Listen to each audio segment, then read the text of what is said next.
Low fidelity guaranteed coming at you today with a little bit of a change of pace. Now, I know the last 3 episodes of this particular show have been basically just current event political hot takes, but that's only because the world is giving us a lot to complain about these days, and I love to complain about things. What I really wanted Lo-Fi Guaranteed to be was more of a anything goes, whatever I feel like talking about kind of show, and I find that one of my favorite conversation topics is Star Wars. I'm 31 years old today, actually. Happy birthday to me. And I've been a Star Wars fan for as long as I can remember, regardless of how hard Disney has been making that on us these days. So I thought it would be fun to give you an oral history of the Star Wars franchise from beginning to modern day, just straight off the dome, because I have forgotten more about Star Wars than most people will ever learn. Maybe this will be insightful, but in light of how much Star Wars content there is on YouTube, it probably won't. But hey, Star Wars videos get clicks, and clicks are what I need. So, our story begins not a long time ago in a galaxy far, far away, but rather near to us. Specifically, Earth, in Modesto, California, where George Lucas was born. I'm pretty sure he was born in Modesto. This is a guess, 1948? Gotta correct myself here, he was actually born in 1944. Nevertheless, he grew up in Modesto, California. Oh yeah, I'm gonna call this section Part 1, the Prehistory of Star Wars, which is basically just a biography of George Lucas. So yeah, he was born in Southern California, and he just grew up eating junk food and catching type 2 diabetes, watching Flash Gordon sci-fi serials, and racing cars as a teenager. In fact, he almost died in a street race when he was like 18, right before his high school graduation, and basically spent his high school graduation in a hospital bed, you know, having that sort of near-death experience, sort of realization that you should probably do something with your life. So his interests change from racing cars to photographing cars. He also, I believe this is when he gets interested in comparative mythology, you know, the works of Carl Jung and Joseph Campbell, stuff like that. And I think you will see that throughout his career that the wheels are always turning around this idea of the connection between art and technology. He photographs automobiles. He makes art from technology, and photography itself is a technology. He's using technology to create art of another technology, while also studying mythology and storytelling. And obviously, I think you can see where these things are going to collide in the future, maybe. He ends up going to USC Film School, and I guess it's a complete coincidence that like an entire generation of famous filmmakers were like within a few years of each other of their graduating classes. The more I learn about the way the world works, the more I begin to think that some Hollywood power brokers planned it out that way, but what do I know? So it's there that he meets like Francis Ford Coppola and John Milius and Steven Spielberg and all of these people, and so many names that I can't even think of right now, but it just so many goddamn names. And his masterpiece during this period is a student film called THX 1138 4EB, which is a 14-minute long preliminary version of what later would become his first feature film. It's a dystopian sci-fi story about a man named THX 1138 4EB, and it's all about his struggle against the system and his effort to escape the system. And you don't necessarily usually think of George Lucas in this way, but he has a really experimental sort of imagination, and a lot of his student films in this period were actually very avant-garde, a lot different from the sort of popcorn kind of movie that Star Wars was. So after graduating from film school, he and Francis Ford Coppola, I think,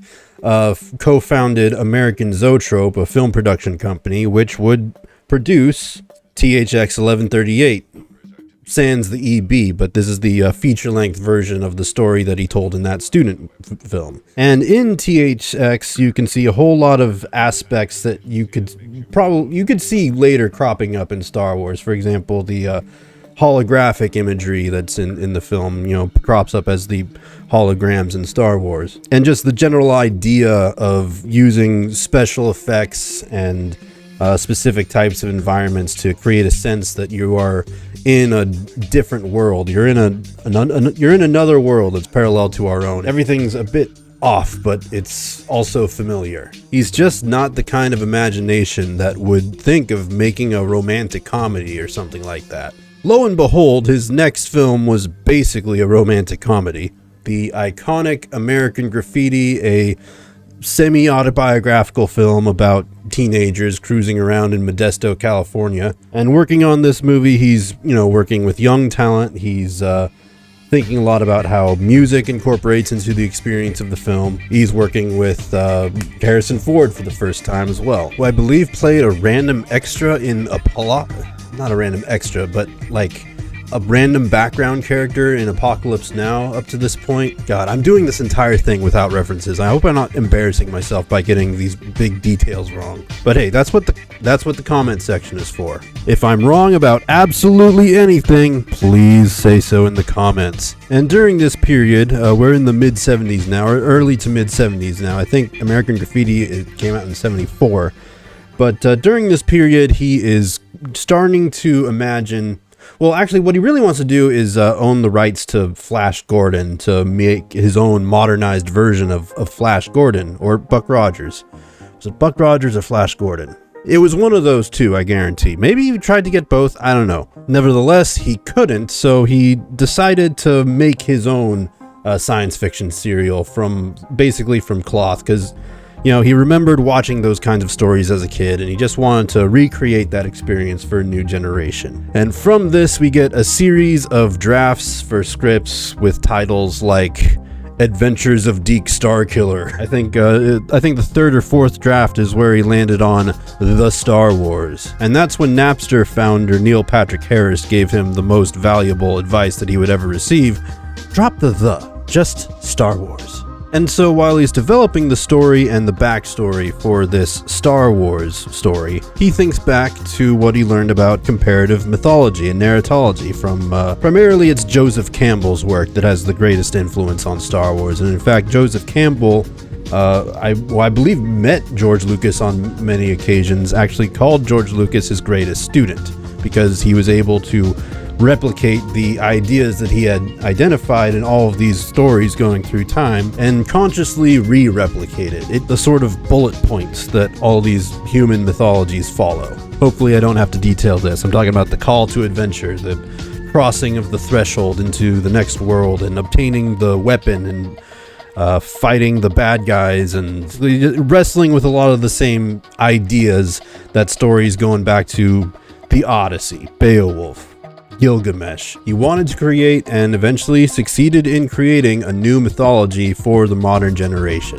This is what we would call part 2, the classical period. This is what I'll call this period, the classical period. This is when George Lucas makes the classical original Star Wars trilogy. Star Wars, originally known as just Star Wars, then Episode 5, The Empire Strikes Back, and Episode 6, The Return of the Jedi. Now, Star Wars, which I affectionately refer to as OG Star Wars, this is where I start to get into my own opinions a little bit, so don't get too mad. But Star Wars, later to be known as Episode 4, A New Hope, is basically one of the most influential motion pictures ever made. It needs no introduction. I hope I don't have to actually explain why, but this is essentially the movie that invented good special effects. Prior to Star Wars, a lot of motion picture special effects were like stagecraft and optical illusions meant to reproduced in front of a camera. And all that stuff is cool, I don't want to diss on it, but Star Wars invented new technology to accomplish its special effects. They had things like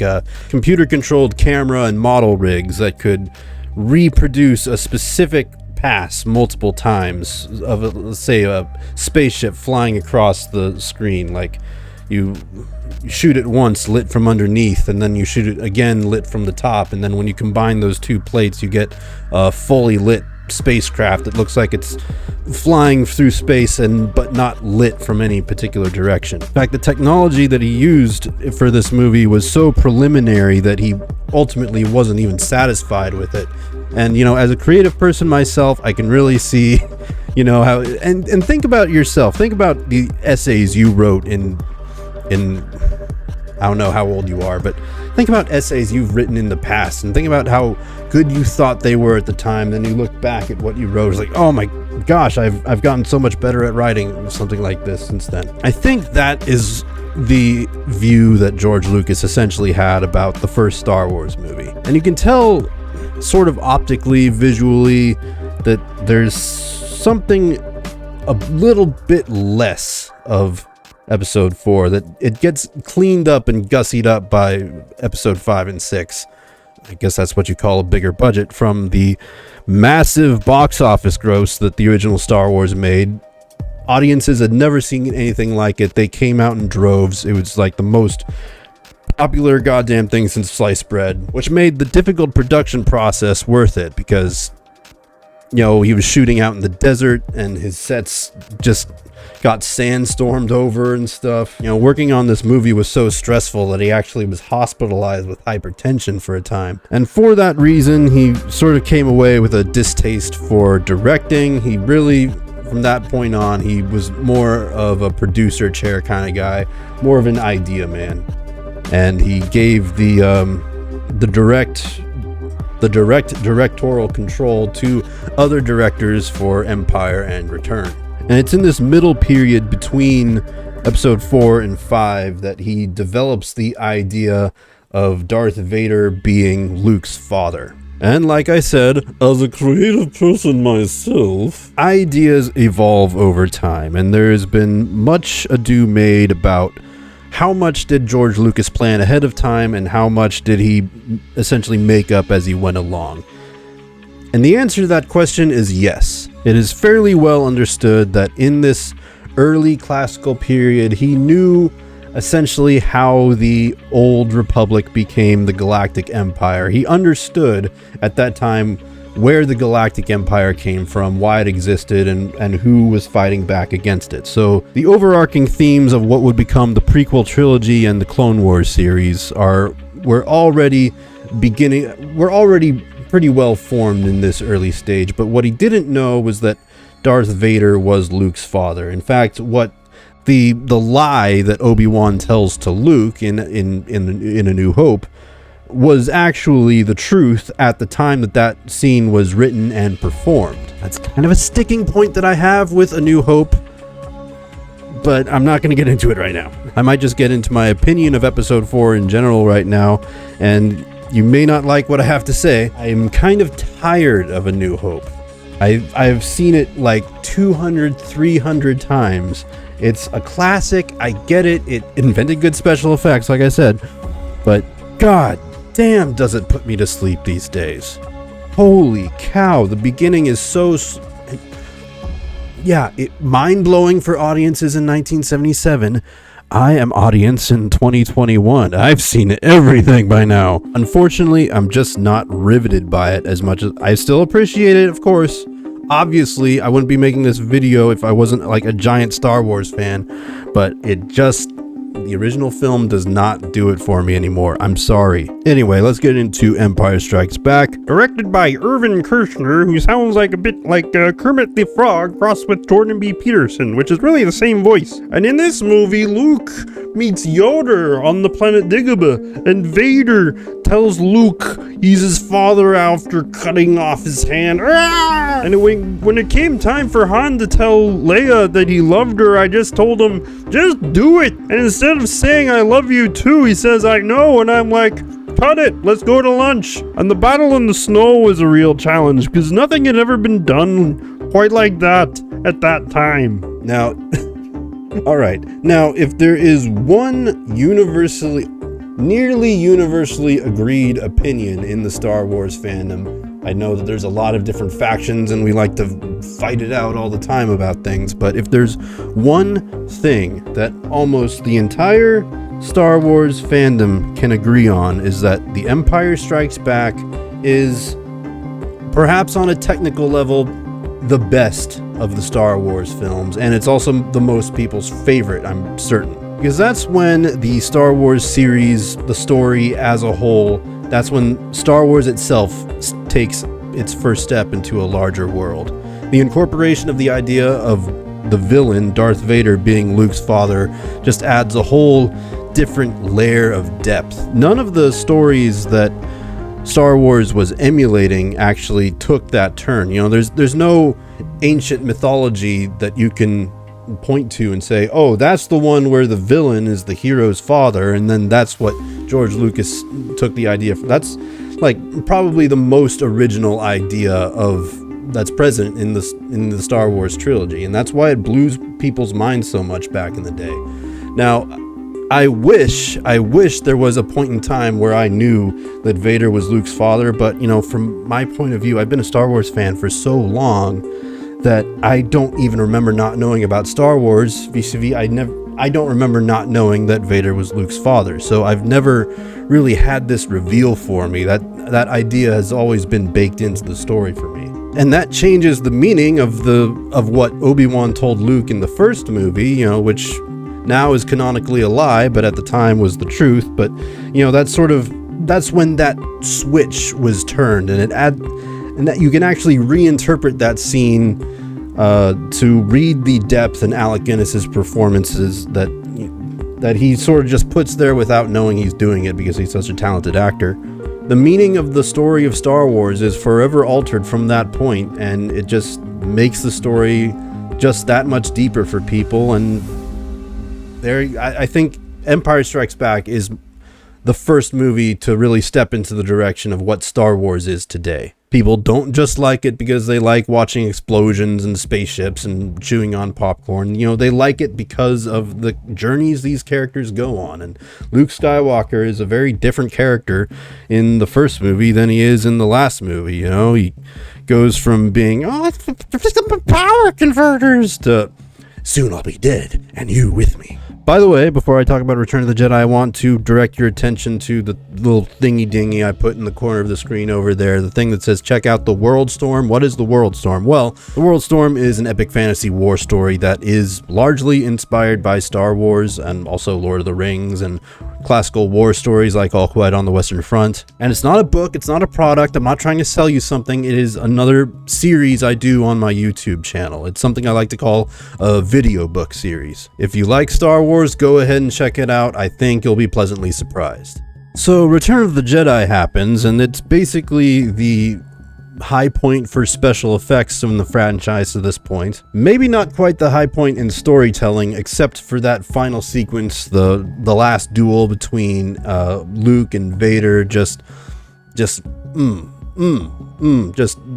of the best, most cathartic, climactic showdown filmmaking that I can even imagine. The Jabba the Hutt stuff is the Ewok stuff is your mileage may vary, but hey, nevertheless, this is a Star Wars movie.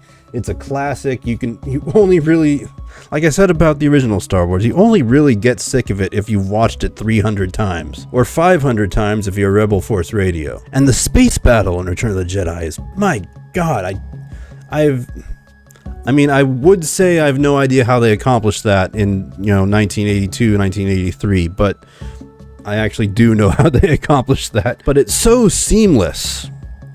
Not literally seamless, because you can literally see the seams around where they, did the mat work around the spaceships. But, I'm trying to say I'm speaking very, very highly of the special effects in Return of the Jedi. The Star Wars franchise, after all, is the biggest all-time motion picture special effects innovator. And by pioneering the way for a lot of these special effects, it actually makes the special effects cheaper in the long run because they know how to accomplish things already. And George Lucas is a big fan of that stuff. Arts, filmmaking, technology, and incorporating all three of those things together. Alas, all good things must come to an end, or at least press the pause button all in a while, and after Return of the Jedi, that's basically the Star Wars equivalent to the Avengers endgame of that era. And the Star Wars franchise kind of just went away after that. It was done, there were still toy sales and I think comic books and novels. This is what we know as the Dark Times, which I take that from the line from Obi-Wan in A New Hope, where he said, "Before the Dark Times, before the Empire." This is not really the time of the Empire, but it's a time where Star Wars is not in the public eye as much. This is the era of Star Wars that I was actually born into, and you know, my family had the Star Wars home video. I think we had 3 different VHS sets of the Star Wars trilogy I was growing up. It was like a really old set, then there was like a, oh, here's a nice new re-release set somewhere, I think 95, I think. And then finally the special edition set. And since I bring up the special edition, I think I'm gonna just sort of gloss over the what I dub the dark times. Frankly, I'm not much of an expanded universe guy, but I know, you know, Timothy Zahn did the Heir to the Empire trilogy during this period. The Star Wars comic book license went from Marvel to, I think, Dark Horse at some point. And Star Wars has plenty of comic book fans. Video games very active in this period as well. From the arcade to the Atari, the NES, you know, video games and comic books and novels really sort of kept the Star Wars idea alive in the public mind. You know, I mean, people obviously, they remembered Star Wars. They loved Star Wars. But it didn't really make its comeback until the special edition. And this begins what I call the Lucasian period, starting, I think, in 1994, when he first sat down to start writing what would become Episode 1, The Phantom Menace. But, you know, also, as a side project, he was developing the Star Wars special editions, where he would primarily, you know, update the special effects of A New Hope, because, as I said, it really stuck in his craw that those special effects were not up to par, were not as good as he imagined them being. And that's why I cut George Lucas a lot of slack. People love to give him a hard time about going back and editing or remastering, you know, the original Star Wars films. And people also accuse him of hypocrisy because, you know, he was against the remastering of older movies to colorize them, black and white movies. I mean, he was against the colorization of black and white film, and yet he went back and, you know, added new special effects to his own old movies. You know, that I think even South Park called him out specifically for that. But the reason I think that you have to cut him some slack here is just because, you know, he's the guy who created this stuff in the first place. You know, they say films are not finished, they are released. You know, there just comes a point where you can't stop tinkering with it, and you just have to let it go out to the free market and just see how much money it makes. Yeah, and that's when he took the opportunity not just to let Star Wars be a thing that was released,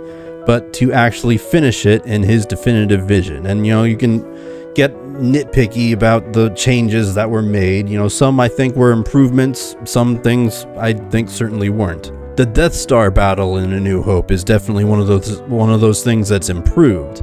The scenes on Tatooine are a bit more debatable. I know people love to talk about Han shooting, or people love to talk about Greedo shooting first.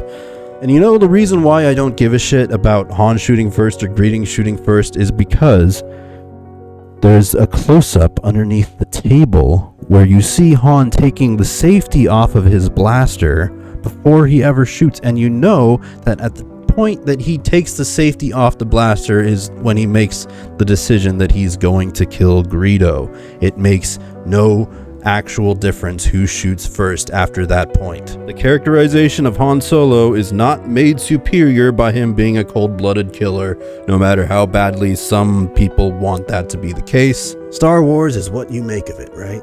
The Empire Strikes Back is largely unsullied by any changes. They basically just add a few extra shots of ships flying into places, and there's a bit more connective tissue toward the end where you clearly see Darth Vader leaving Bespin to go to the Star Destroyer Executor, where the only thing that was in the original version was him saying, "Bring my shuttle," and then next thing we know is he's on the Star Destroyer. They just put a bit more, you know, getting the ball down the court to actually make you see Darth Vader's leaving the planet, going up to the ship. It can be argued that you didn't really need all that extra connective tissue, but it can also be argued that, hey, he's on the planet, then all of a sudden he's on the ship. What happened in between? And then Return of the Jedi adds a whole new dance sequence to the Jabba the Hutt palace scene. The less said about that, the better, maybe. And that brings us to episode 1, The Phantom Menace. Did I mention that this is the Lucasian period by now? I call it that because George Lucas has the most direct and complete control over everything he's doing with Star Wars during this period. That's why the special editions exist, and that's also why the special editions makes people upset, because he's doing exactly what he wants to be doing and nothing else. And if you don't agree with what George Lucas wants to be doing, then you have a tendency to be incensed, I guess. But if you can sort of see where he's coming from, even the bad decisions are more forgivable in that light. And I remember the Phantom Menace phenomenon because I was 8 years old when it came out. I was essentially the perfect age to experience the Star Wars prequel trilogy, and I had already been primed my whole life by the original trilogy and the old toys and the original characters. And the very idea that there could even be such a thing as new Star Wars that you could go to the theater and see that just blew my mind. And this film was a huge step forward for motion picture special effects as well. And like at any given point, except maybe for recently, but Star Wars has, for the most of its history, been at the cutting edge forefront of special effects technology. And the Phantom Menace, I know lots of people have a distaste for Jar Jar. As far as I'm concerned, that character was created for me, or my age group anyway, and it entertained my age group.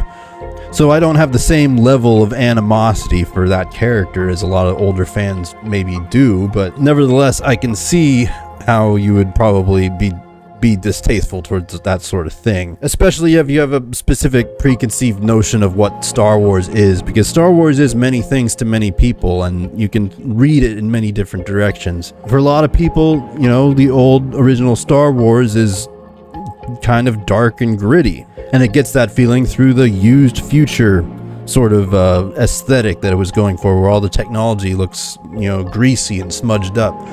In the prequel trilogy, it's portraying a different era in galactic history. It's the galaxy far, far away before the fall to the Empire. So a lot of things are sleek and shiny, like the Queen starship, for example, looks just like an SR-76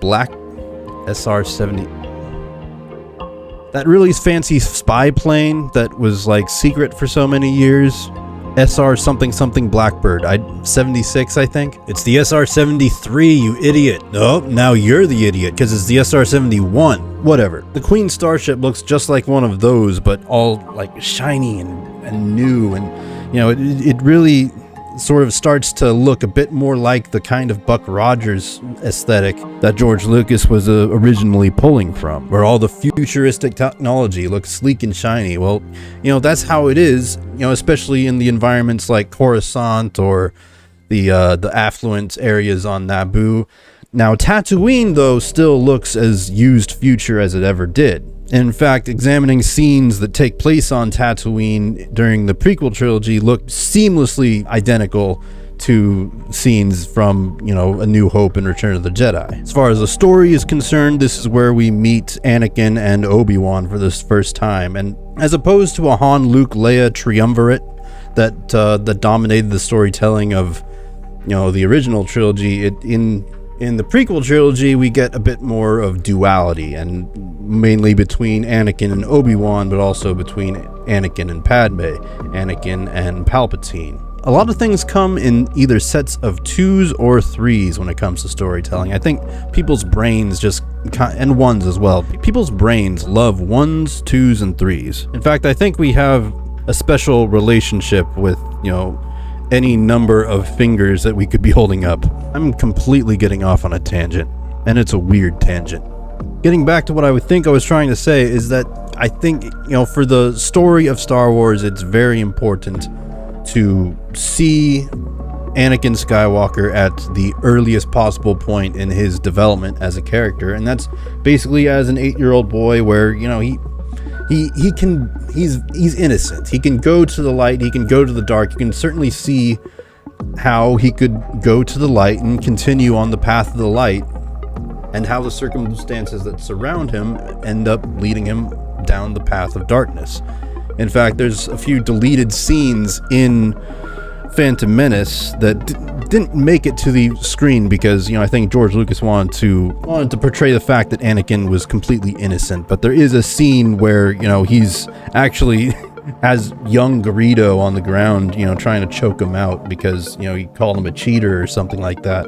Anyway, that's not canon. And lots of people have had lots of things to say about the Phantom Menace. And toward the prequel trilogy in general, there's a lot of ire that I think comes from an older generation of fandom primarily.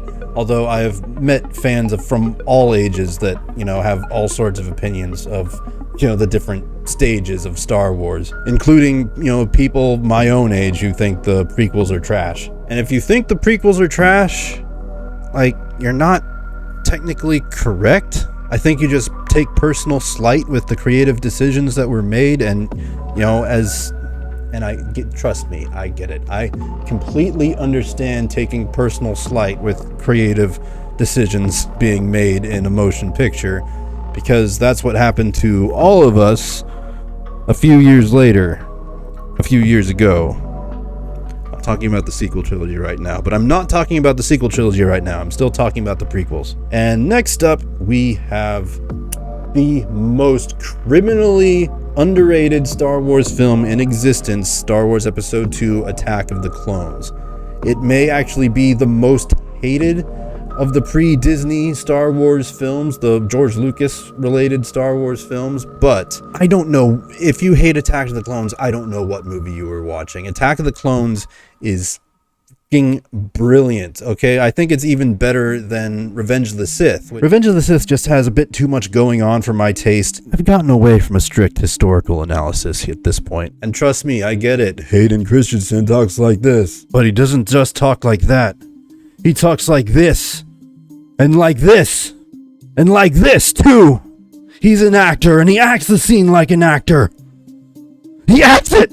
For every weird half-baked delivery that Hayden Christensen gives in this movie, he gives another delivery that's freaking brilliant, like the scene where, his mother dies in his arms, or the scene right after that where he's pissed off about it. The whole Tatooine sequence for this film is totally, it's incredible. It might be some of the best character development in the entire Star Wars saga. Just the scenes on Tatooine I'm talking about, and then connected to the rest of what's going on in Attack of the Clones.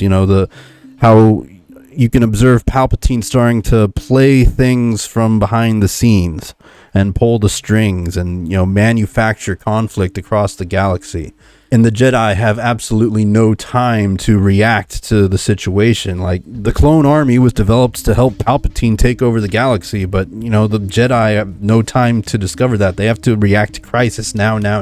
And you can see the cracks begin to form in the Jedi philosophy. And like the first third of the film, and a bit in the last portion as well, but there's a lot of, the sort of buddy cop dynamic that goes on between Anakin and Obi-Wan.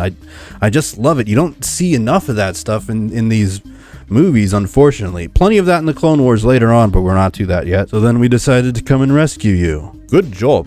Oh yeah, Obi-Wan in the prequels is freaking amazing.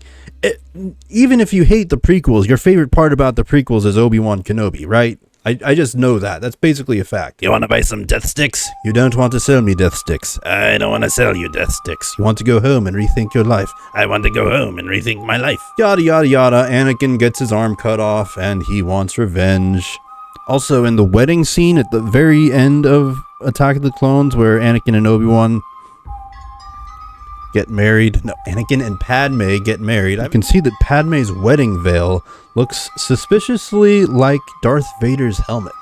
Also, his shadow cast on the side of the Lars homestead looks a lot like Darth Vader's helmet. There's a lot of Darth Vader's helmet imagery going on around Anakin's head throughout this whole thing.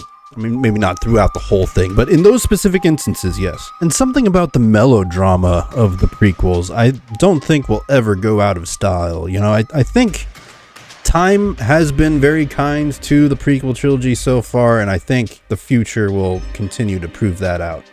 Oh yeah, that brings us to Revenge of the Sith. The title was announced actually after being correctly guessed by a fan, and George Lucas was like, oh, well, this guy correctly guessed the name of the movie, so we'll announce the name of the movie now. and all that kind of stuff. Revenge of the Sith is where, in my opinion, George Lucas might have gone too far in a few places. Nevertheless, it is the most respected out of the 3 prequel films, and I respect it a lot too. You know, there's something so eminently watchable about this movie, even though, like, when I'm standing back and thinking about Revenge of the Sith, I'm like, oh yeah, the beginning scene is great, the ending sequence is almost as great, the middle is just a whole lot of characters talking and walking around, and you know, it's hard for me to remember what the story is actually accomplishing in those scenes, but when I watch it, it's like, oh, this leads to this, leads to this. You know, maybe for some people, Anakin's turn to the dark side seems a bit too sudden, but, you know, with the context added by Attack of the Clones and the Clone Wars animated series, you know, that really isn't the case, and you sort of see why he makes the decisions that he makes that lead to him becoming Darth Vader. Anakin Skywalker is a bit like Frankenstein and Frankenstein's monster rolled into one character. You know, like Dr. Frankenstein, he wants to grab the sacred knowledge, but in the end, he instead becomes Frankenstein's monster. You know, he's literally tied down to that table, and like Palpatine does his own sort of version of an "it's alive" sequence. And the opening sequence to Revenge of the Sith on a technical level might be one of the high watermarks for the entire Star Wars saga. We get the Star Wars trial crawl, and then we get the traditional shot of a Star Destroyer-like vessel, you know, going across the screen. And then we get the 2 Jedi starfighters, you know, it's Anakin and Obi-Wan in there, you know, maneuvering in unison, and they go over the deck of the ship, and then, oh my gosh, there's so much space battle going on, and you get to observe the details of this space battle throughout this, you know, I think it's a full minute of just weaving in between the vessels, and everything's firing at each other, and all this stuff is popping off. And then when you start to get into the close-ups of the characters, that's when the sequence becomes largely close-ups on Anakin, on Obi-Wan, on the clone pilots, on R2 and Obi-Wan's droid, and on the droid fighters, and how they launch the missiles, and then close-ups on the missiles. It's just, for the most part of this whole space sequence, is just very, very tight in, but that's the idea that's being played with. You know, there's this giant battle going on, and you're focusing on the smallest little thing, right down to a scuffle between, you know, R2 and one of the buzz droids that claws onto the ship. Anyway, so Revenge of the Sith, widely regarded a classic Star Wars movie, it sort of comes and goes. And once again, we're without Star Wars for just a little while. It's not quite the dark times anymore, you know, there's still lots of tie-in stuff, but on the horizon we see, you know, this project called Star Wars: The Clone Wars, about which not much is known early on. There was a animated Star Wars series on Cartoon Network previously, a micro series actually, where they would, you know, sort of show 5 minutes at a time this, you know, really high production value, you know, Star Wars show in these, you know, short little micro episodes. That filled in the gap between episode 2 and episode 3 for a little bit, but then, you know, we keep hearing rumblings about this show that's going to come out, you know, this Star Wars: The Clone Wars series, a CG animated show, and, you know, nobody really knows what to make of it. You know, we're still in the Lucasian period at this point. You know, George Lucas is definitely the chief creative person in charge of the Clone Wars thing. And then it finally comes out in 2008 in the form of a theatrically released pilot episode, essentially, which I think was a misstep. Captain Hindsight is taking over. We are in the post-Clone Wars era, and there is a Clone Wars motion picture, and it is the Star Wars Clone Wars movie from 2008, and it kind of sucks. It does some things cool. It introduces Ahsoka, who's a fan favorite character for like a whole generation of fans. Visually, some of the stuff that movie does is incredible, and visually some of it is just awful. It's just so uneven, and it definitely feels like multiple episodes of the show that have been stitched together and sort of gussied up, which is exactly what it was. And you know, if you want to get into the Star Wars, the Clone Wars era, what I would recommend is watching like the first half hour of the motion picture from 2008, and or better yet, start watching the Clone Wars movie, and as soon as you lose interest, just go on to season 1. And to say this about the Clone Wars series in general, I mentioned a couple times already that this is the Lucasian period of Star Wars. This is the period when George Lucas is retaining the most control over the Star Wars franchise.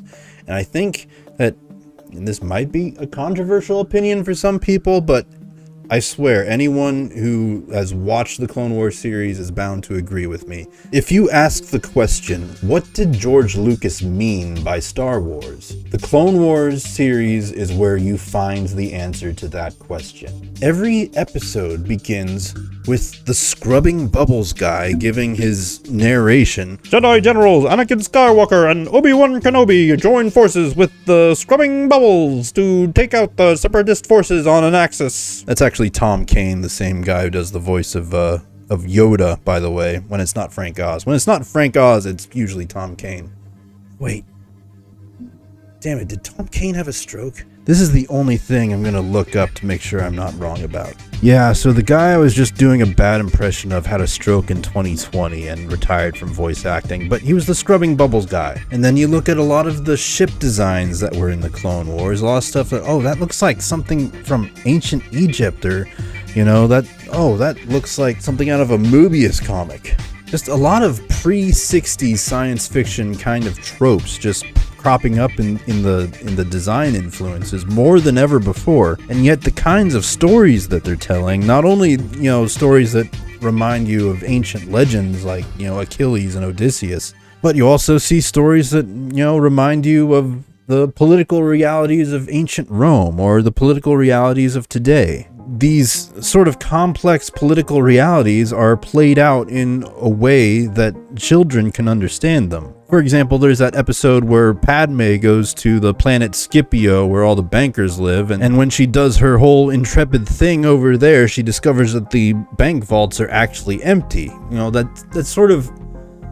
that's how you communicate to a child, you know, the nature of fiat currency and inflation. What? The bank vaults are empty? Another example I want to point to is Saw Gerrera and the Rebels of Onderon. You know, they get their start by, you know, Anakin and Obi-Wan, you know, going to their planet to train these local rebels to fight against the separatist droid army. And then after the Clone Wars, when the dust starts to settle, then, you know, Saw Gerrera's group are identified as radicals that, you know, would go against the Empire. You know, you see very similar things play out, you know, in the real world, where you see, you know, like the CIA doing, you know, nation building operations out in the Middle East or South America or wherever, you know, and they train rebels to fight against a regime that we don't like and replace them with the puppet regime. I guess we don't do this so much anymore. I think those days are numbered for the United States, but this is not a political hot takes show. At any rate, you know, I think that sort of storytelling is how you tell children about the fact that intelligence agencies train rebels to fight regimes we don't like. And those rebels sometimes turn into thorns in our side by becoming what we call terrorists. That's what we mean when we say, you know, one man's freedom fighter is another man's terrorist. It just, you know, depends on what line of the side you fall on. But this is not a political hot take show, right? Right.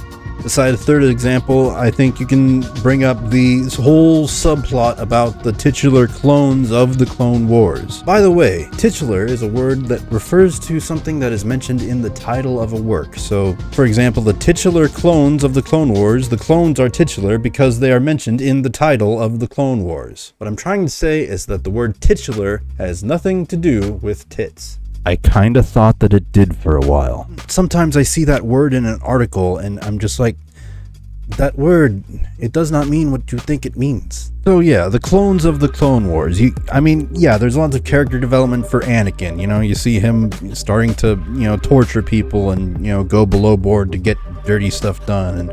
And you find out that Obi-Wan Kenobi had a secret lover for a while, so he relates to Anakin on that level, but they never ever talk about it. But out of all of these different subplots, the one that sticks out to me the most is, my favorite. The tragically beautiful thing that this series adds to the Star Wars saga is the story of the clones. And not only that, but the individual travails of clone troopers, like the time when Rex meets that deserter on the farm planet, and they're sort of debating the very nature of their existence as soldiers for the Republic. And then there's that amazing Krell trilogy on the planet Umbara, where an awesome Jedi general with 4 arms and 2 double-bladed lightsabers turns to the dark side and, basically contrives a situation where, 2 armies of clones commit friendly fire on one another. Probably one of the most tragic moments in the entire series.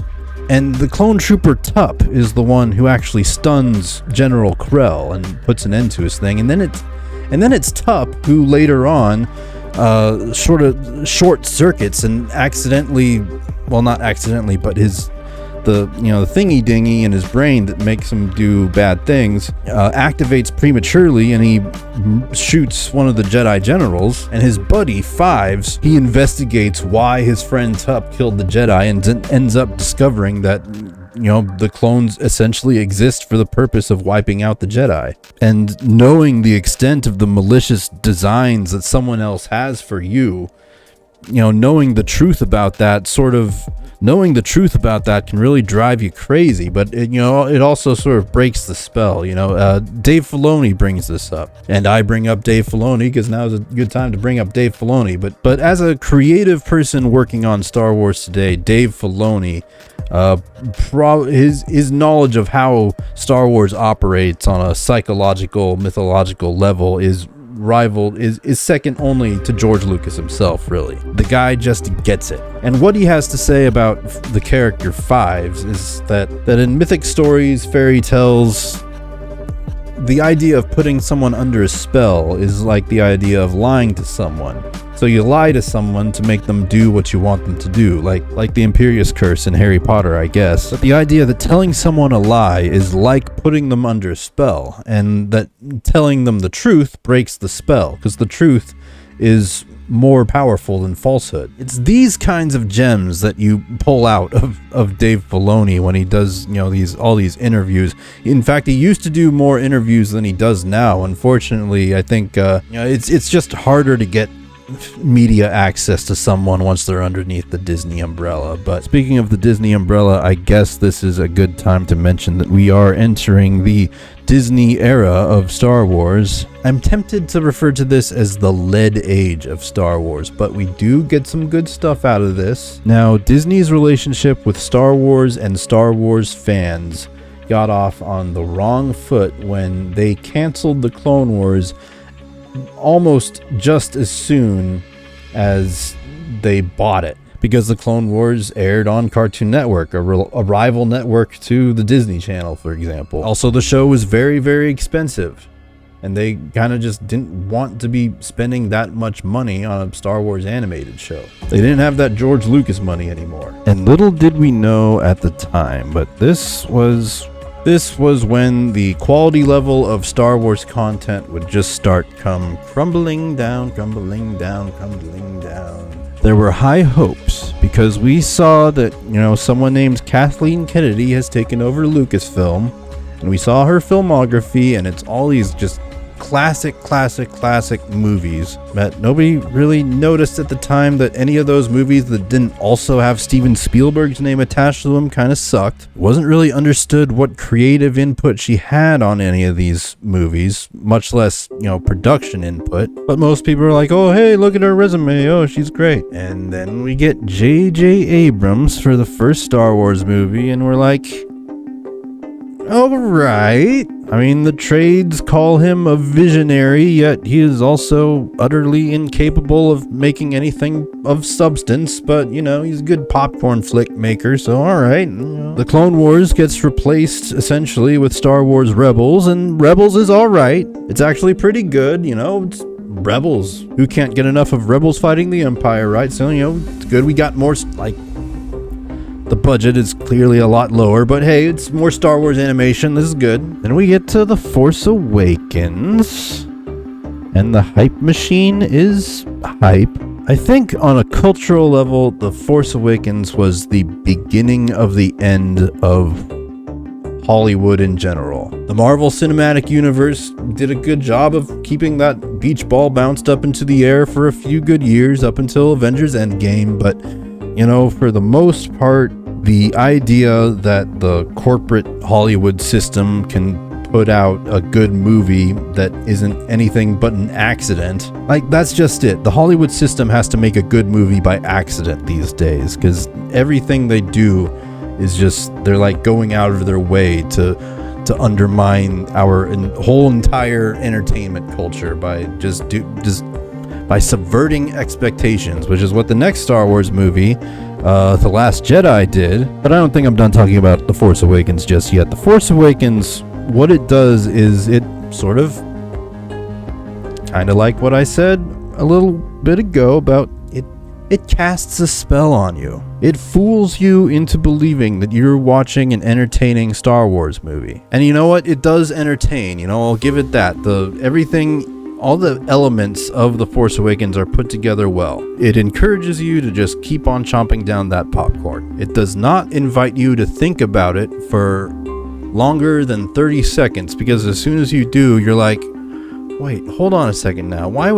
But there are already plenty of video essays that are longer than the movie itself, explaining everything that the movie gets wrong about itself. If there's any problem that is present across all three sequel trilogy films, is that none of them hold up to any degree of scrutiny. The originals, they're great, and when you scrutinize them, they're possibly even more great. The prequels, not everybody loves them, but they only get better under scrutiny. But if you think about any elements from the sequel trilogy for too long, you come up against something that just doesn't make any freaking sense. Prior to this, everything in Star Wars feels like it fits somewhere, and after this, everything in Star Wars just feels like it feels like everything comes out of nowhere.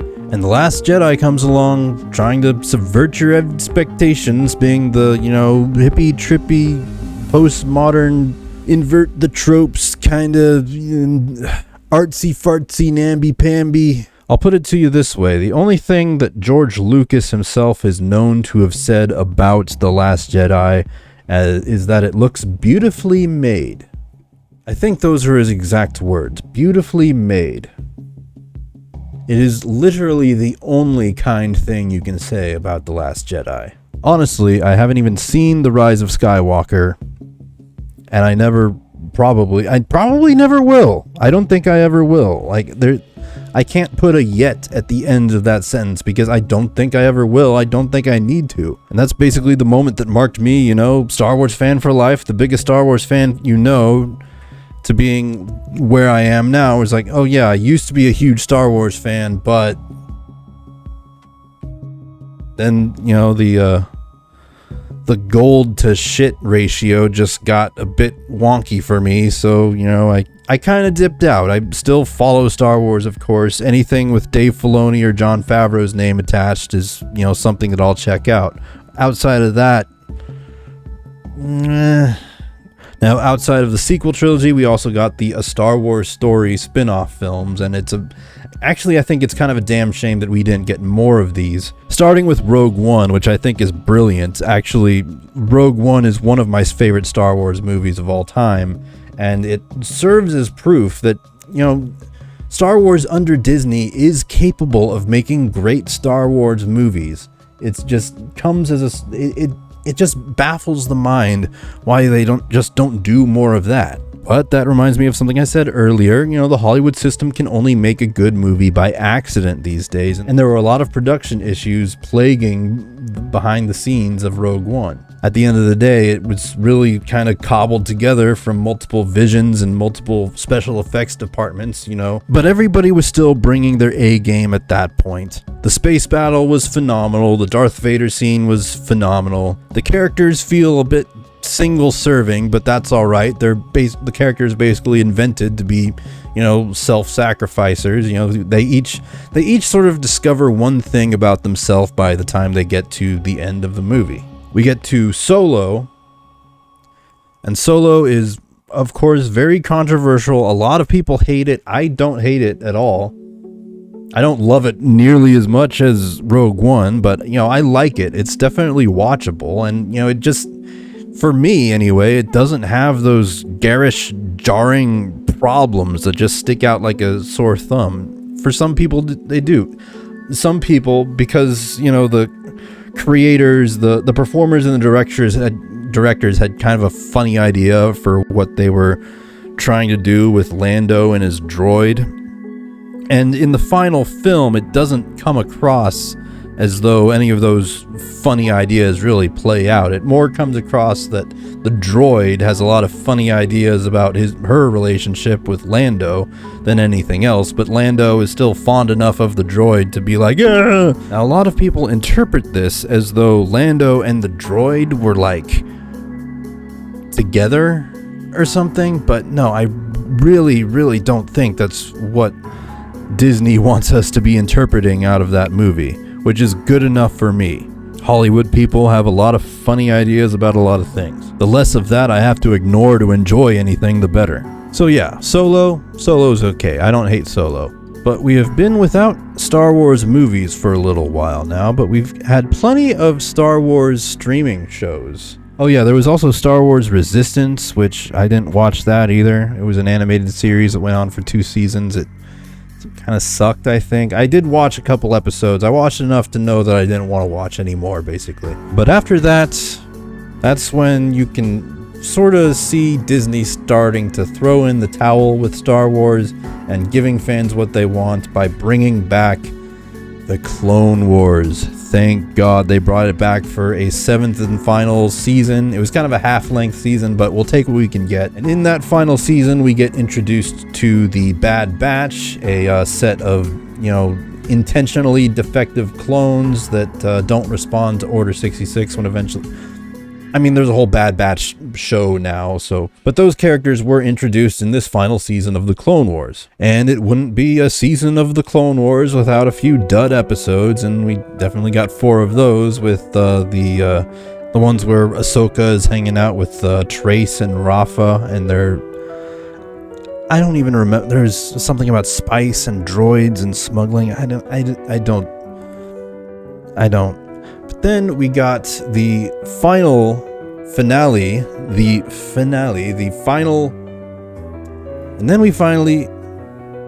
then we come to the final 4 episodes of the Clone Wars, the Siege of Mandalore arc, which really only, the Siege of Mandalore itself is only a small part of it. That precipitates into a whole other thing. It's essentially, you see Order 66, the Jedi genocide event from Episode 3, and you see that play out from another angle in the Clone Wars series, from the perspective of Ahsoka, from Captain Rex, from Darth Maul, from the Mandalorians. The redhead lady from The Mandalorian Season 2, she's in these episodes, and it's just great. Like, you can tell that they took the technology even another few further steps by, you know, adding like depth of field lenses to the animation, where the things in the foreground are in focus and the things in the background are like so blurry that like little lights appear as little pinpricks and stuff. It's just some of the most amazing cinematic Star Wars we've ever seen. It's such a pity that there is a Star Wars The Clone Wars motion picture, and it is the one from 2008 and not the Siege of Mandalore. It blows my mind, but you know, whatever. The world of Star Wars is kind of topsy-turvy. Like, they literally start from the middle of the story by starting with Episode 4. Like, Star Wars does not obey your stupid little rules, okay? I'm talking to you, Hollywood. So yeah, we get the final season of the Clone Wars, and now we are now into the Bad Batch era, basically. There's a second season of the Bad Batch coming in. Bad Batch starts off very strongly, by the way. The first episode is great, and there's a lot of really cool episodes along the way. I don't think on the whole it's as strong as the Clone Wars used to be, but we'll take what we can get these days, right? We also have The Mandalorian. which on the Star Wars authenticity scale is head and shoulders ahead of anything that was in the sequel trilogy. It really feels like it's a part of the Star Wars saga. And we got some nitpicks though, you know, a lot of the action scenes don't stand up to the same degree as scrutiny as the stuff that you would expect in the motion pictures, but it's a TV budget. You kind of have to be a little bit forgiving, but at the same time, when something sticks out, you can't just ignore it, right? But we get Mando, we get Baby Yoda, we get that awesome, basically the Luke Skywalker edition of the Darth Vader scene from Rogue One. You know, all these cool moments, you know, I think most Star Wars fans can crowd around the Mandalorian, talk about that at the water cooler, and say, yeah, at least we get one more great show that it's really penetrated unlike the animation stuff, it's really penetrated to the top layer of the popular culture. And that's a good thing to have. And it's also, it proves Jon Favreau's worth to the franchise. And also, it's Dave Filoni's test bed. It's where he is actually directing live action for the first time, where he'd only done animation before. And that's basically where we sit right now. There are vast allegations that I strongly believe are true, that a civil war has basically just been fought within Lucasfilm, and in the aftermath of that corporate civil war, Kathleen Kennedy's influence, which is what led to, you know, things like the disastrous sequel trilogy and the production troubles that plagued the spin-off films, and, you know, the fact that we're not getting spin-off films anymore, her influence at Lucasfilm is essentially diminished. The story group has basically diminished. The story group turned out to be essentially Twitter psychos who worked for Lucasfilm, when we thought it would be, oh, this is the team that's going to keep the canon straight from now in perpetuity. Yeah.